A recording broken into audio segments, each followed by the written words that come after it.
매일 하루 16시간씩 일하면서 성공할 수 있다고 믿고 계신가요? 그렇다면 정말 큰 착각을 하고 계시는 겁니다. 사실 그런 방식으로 살아가시는 분들은 기계가 아니라 폭탄과 같은 존재죠. 언제 터질지 모르는 시한폭탄 말이에요. 우선 스마트폰부터 생각해보시죠. 배터리가 떨어지면 충전을 해야 하잖아요. 노트북도 마찬가지입니다. 무거운 프로그램을 계속 돌리면 과열되니까 쿨링이 필요하죠. 심지어 최고급 스포츠카라고 해도 레이싱을 마치고 나면 엔진을 식혀야 합니다. 요즘 우리가 살고 있는 사회는 마치 끝없는 노력을 신처럼 섬기는 분위기죠. 인터넷에서 보셨을 겁니다. 하루에 3시간밖에 못 잔다고 자랑하는 사업가들, 카페인을 물처럼 들이키면서 밤새 일하는 인플루언서들 말이에요. 그런데 진짜 현실은 어떨까요? 끝없이 몰아붙인다고 해서 멈출 수 없는 슈퍼맨이 되는 건 아닙니다.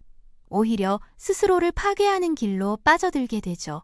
자동차로 비유해보면 며칠 동안 쉬지 않고 계속해서 엑셀을 밟으면서 달릴 수 있다고 생각하시나요? 그런데 이상하게도 우리 몸과 뇌에 대해서는 다르게 생각하시는 분들이 많아요. 계속해서 혹사시켜도 괜찮다고 여기시는 거죠. 하지만 절대 그렇지 않습니다. 더 열심히, 더 오래 일하라는 모든 목소리들 속에서 여러분은 점점 연료가 떨어져 가고 있는 상황입니다. 저도 예전에는 그랬어요. 다른 사람들이 모두 잠들어 있는 새벽 4시까지 깨어서 일하는 걸 자랑으로 여겼거든요. 그 순간에는 정말 남들보다 앞서가고 있다는 기분이 들었습니다. 하지만 솔직히 말씀드리면 매일 아침 정신이 몽롱하고 기억력도 떨어지고 온몸이 무거운 상태로 깨어났어요. 바로 이런 게 위험한 착각입니다. 바쁘게 움직이는 것과 진짜 생산적인 것을 같다고 여기는 생각 말이에요. 하지만 전혀 다른 개념이거든요. 제자리에서 빙글빙글 도는 것도 분명히 움직이는 건 맞지만 그게 진전을 의미하지는 않잖아요. 진정한 생산성이라는 건 얼마나 많은 시간을 투입하느냐가 아닙니다. 얼마나 의미 있고 가치 있는 결과물을 만들어내느냐가 핵심이죠. 아이러니하게도 충분한 휴식을 취하지 않으면 성과는 오히려 떨어지게 됩니다. 사회에서는 이런 무리한 노력들에 박수를 보내주곤 하죠. 자정에도 이메일에 답장하고 항상 일에 매달려 있는 모습을 대단하다고 여기거든요. 하지만 정작 여러분이 쓰러졌을 때는 아무도 박수를 쳐주지 않을 겁니다. 끝없이 자신을 몰아붙이는 건 멋진 일이 아닙니다. 그냥 함정에 빠져드는 것일 뿐이에요. 이런 착각에서 빨리 벗어날수록 실제로 의미 있는 결과를 만들어낼 수 있는 방식으로 일을 시작하실 수 있습니다. 여기서 바로 휴식의 진가가 드러납니다. 휴식은 일의 적이 아니라 일을 위한 최고의 비밀 무기거든요. 아무도 저에게 알려주지 않았던 놀라운 진실이 하나 있어요. 휴식은 생산성의 반대편에 있는 게 아니라 생산성의 기초라는 점입니다. 이런 식으로 생각해 보시면 어떨까요?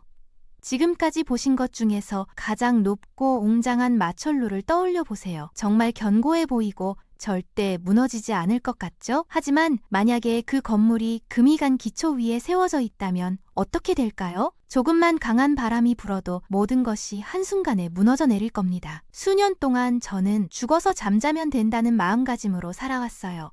피로감을 마치 챔피언의 증표처럼 여겼거든요.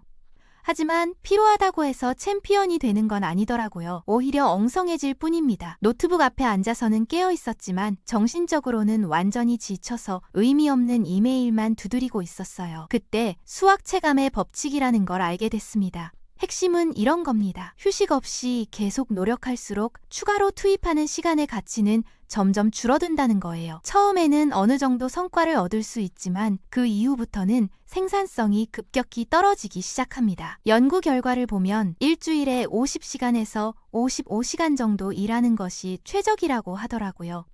놀랍게도 70시간 일해도 50시간 일했을 때와 같은 정도의 성과만 나오니까 그 추가적인 노력은 완전히 낭비가 되는 셈이죠. 실제로 충분한 휴식을 취하기 시작했을 때 정말 놀라운 일이 일어났어요. 더 적은 시간을 투입했는데도 더 많은 일을 더 좋은 품질로 해낼 수 있었거든요. 12시간 동안 몸을 혹사시키는 대신에 5시간 동안 레이저처럼 집중한 다음 충분히 쉬었어요. 그러니까 오래된 고정관념은 버리시는 게 좋습니다. 휴식은 나약함이 아니에요. 게으름도 아니고요. 휴식은 높은 성과를 가능하게 만드는 토대입니다. 휴식 없이는 최고의 성과를 낼 수가 없어요. 그냥 지쳐서 헤매는 사람이 될 뿐이죠. 성과에 관해서 말이 나온 김에 휴식할 때 우리 뇌에서 실제로 어떤 일들이 벌어지는지 과학적인 측면에서도 살펴보겠습니다.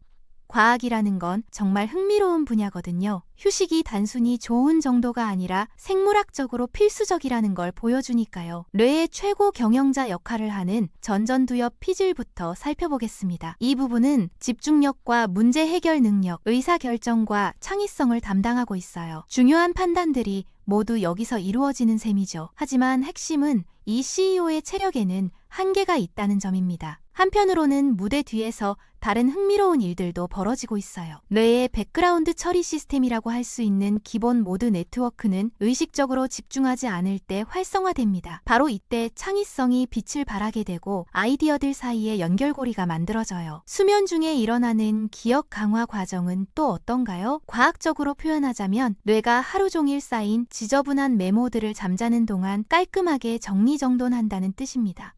충분한 휴식을 취하지 않으면 중요한 자료들을 바닥에 아무렇게나 쌓아두는 것과 마찬가지예요. 여기서 중요한 점은 역사상 가장 뛰어난 천재들 중 상당수가 이런 사실을 본능적으로 알고 있었다는 겁니다. 아인슈타인은 낮잠으로 유명했고 다빈치는 창의성을 유지하기 위해서 하루에 여러 번 짧은 잠을 자는 실험을 했어요. 이제 과학적인 근거를 이해하셨으니 실제로 필요한 다양한 종류의 휴식들을 자세히 살펴보겠습니다. 대부분 사람들이 휴식이라고 하면 넷플릭스 정주행을 떠올리시는데요. 진정한 휴식은 여러 가지 형태로 나타나며 각각이 여러분을 예리하게 유지하는 데 중요한 역할을 합니다. 가장 기본이 되는 건 당연히 수면입니다. 그냥 누워서 시간을 보내는 게 아니라 정말로 질 높은 잠을 자는 거예요. 몸이 회복되고 뇌가 기억들을 정리하며 감정이 재설정되는 데 필요한 시간은 대략 7시간에서 9시간 정도입니다. 짧은 휴식도 중요해요. 하루 중간중간에 잠시 멈추는 시간 말이에요. 5분 정도라도 자리에서 일어나서 스트레칭을 하거나 심호흡을 하거나 심지어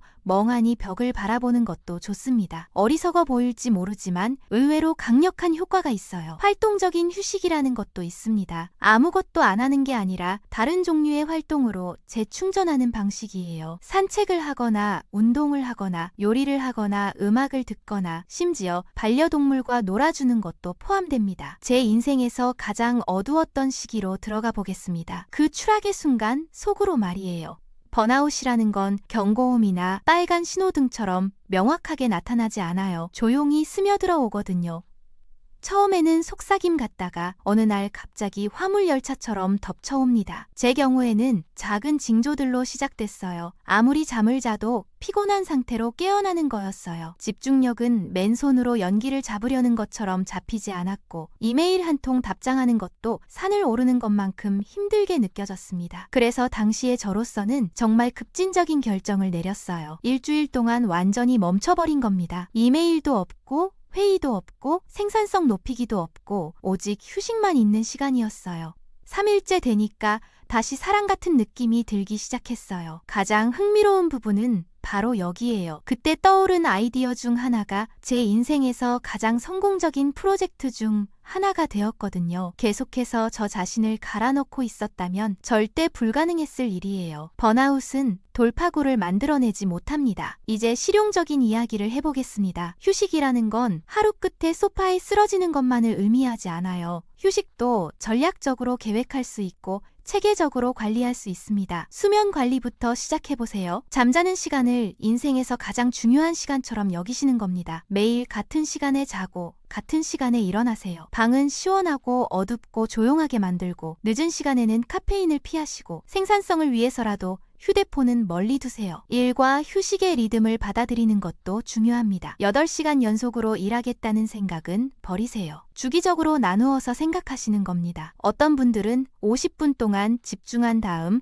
10분간 쉬는 방식을 선호하고 다른 분들은 90분 스프린트를 한 다음 긴 휴식을 취하는 걸 좋아하세요. 적극적인 회복도 계획해보세요. 우연히 시간이 나면 쉬겠다는 식으로 접근하지 마시고 의도적으로 설계하시는 겁니다. 매일 산책하는 시간을 정해두고 좋아하는 취미 활동을 만들어보고 활력을 되찾아주는 저녁 의식을 가져보세요. 디지털 경계선도 설정해보세요. 휴대폰이 계속 울리고 있다면 진짜 쉬고 있는 게 아니에요. 명확한 규칙을 만드시는 겁니다. 식사 중에는 알림 끄기, 침대에서는 휴대폰 사용 금지 같은 것들 말이에요. 마지막으로 안 된다고 말하는 용기를 배우셔야 해요. 우리 중 많은 사람들이 일 자체 때문에 지치는 게 아니라 과도한 약속들 때문에 지치거든요. 여러분의 에너지를 보물처럼 소중히 여기시는 겁니다. 이건 개인적인 생산성의 차원을 넘어서는 문제예요. 문화적인 변화가 필요한 상황이거든요. 수십 년 동안 우리는 끝없이 일하는 문화를 숭배해왔습니다. 죽어서 잠자면 된다는 식이고 바쁘다는 게 중요하다는 의미고 분주함이 신성함을 뜻한다고 여겨왔어요. 성공이라는 게 얼마나 많은 시간을 일했느냐로 측정되는 게 아니라 아이디어의 명확함과 집중력의 예리함, 에너지의 질로 평가된다면 어떨까요? 사람들이 피로감이 아니라 통찰력에 대해 자랑하는 문화, 끝없는 바쁨에 가족을 희생하지 않는 문화를 상상해 보세요. 좋은 소식은 과학과 실제 결과가 이미 우리 편에 있다는 점입니다. 진정한 휴식을 장려하는 기업들이 더 높은 생산성과 창의성을 보여주고 있어요. 충분히 회복하는 운동선수들이 쉬지 않고 훈련만 하는 선수들보다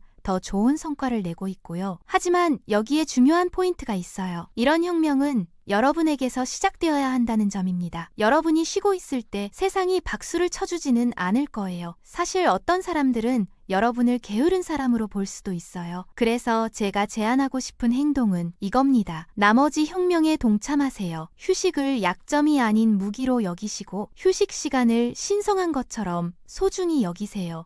업무 스케줄을 짜는 것처럼 회복의 리듬도 삶에 체계적으로 구축해보세요. 이걸 현실로 만들어 보겠습니다. 휴식은 무기다 라고 말해보세요. 만약에 동참하신다면 문화를 바꿔나가는 거예요. 휴식을 새로운 자랑거리로 만들어 보자고요. 결국 휴식은 후퇴가 아니니까요. 휴식은 전략입니다.